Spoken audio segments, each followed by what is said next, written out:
Hey everybody, here's a quick video to get you started using the mastering station with some basic monitoring and operation functionality information. Let's get started. The HDIO interface is our main interface. Make sure you have that turned on. It's on the top right. Basic signal flow looks like this. It comes out of 1.2 of the HDIO. It goes into the Patchbay where it's labeled HDIO out 1.2. These two cables should always be plugged in to where it says HDIO out 1.2. And then that should go into D-Box analog, okay? And then the D-Box is our main monitor controller. That should be selected as analog. We have a couple other buttons here. We can use mono. We're gonna get some other small speakers hooked up there for an alternative. Your primary volume control for the system is there on the right of the D-Box. We can think of the D-Box kind of as a monitor control section or a switching bank if we think back to our original signal flow diagrams.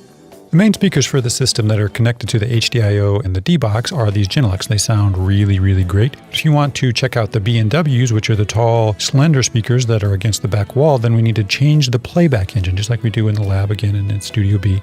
The main playback engine for the system is HD native. If you want to change to listen to the B&Ws, then you need to change it to built-in digital output. That feeds the SPDIF optical port on the back of the Mac Pro, which is plugged into the Rotel receiver. Make sure the Rotel is turned on and you have the input set to aux1 optical.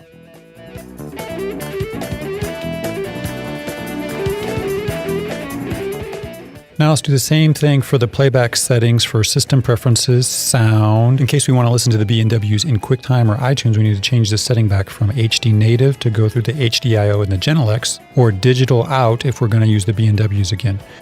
Just like in Studio A, if we're going to use the ProTools interface to play back things from iTunes or QuickTime, then we need to make sure that the Avid Core Audio Manager is open. So in order to do that, we need to go to the Mac HD hard drive, Mac OS X, then click on Applications, Avid, then ProTools, and then the Avid Core Audio Manager. Now this should open for you when you try to open QuickTime or iTunes, but sometimes it doesn't. Also note that the HD Core Audio Manager needs to be closed in order for you to get sound out of Pro Tools. So if you can't get sound out of Pro Tools, check that.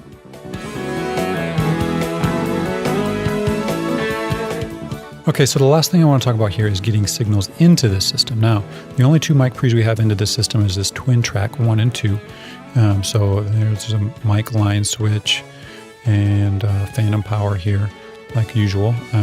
So we have 1 and 2 inputs here. The outputs of the twin track come out here on the Patchbay, and then you patch that into HDIO inputs 1 and 2. Here, let's take a closer look. Twin track 1, the yellow patch cable, into HDIO in number 1. Then in Pro Tools will show up as input option A1. Okay, that's a lot of info, I know. Send me an email if you got some questions.